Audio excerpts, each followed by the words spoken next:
zápas sa nevyvíjal dobre.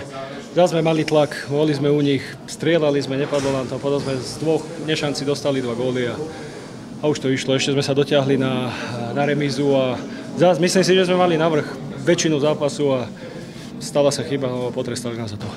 Ten gól počas presilovky to bola naozaj tvrdá rána pre vás, asi už v tých ďalších minútach asi neboli sily morálne na to, aby sa to dalo ešte vrátiť. Sily boli, len oni sa stiahli dozadu a tam každé mužstvo sa ťažko potom prekonáva, keď sa stiahnu a mali sme to dobre rozbehnuté za stavu 2-2, mali sme presilovku, nič, stane sa, je to OK, bohužiaľ musíme sa z toho vyspať a pripraviť sa na Medvešťak, ako nemôžeme smútiť. Sám si sa tam párkrát dostal v nejakých streleckých príležitosti. Aká bola silná defenzíva?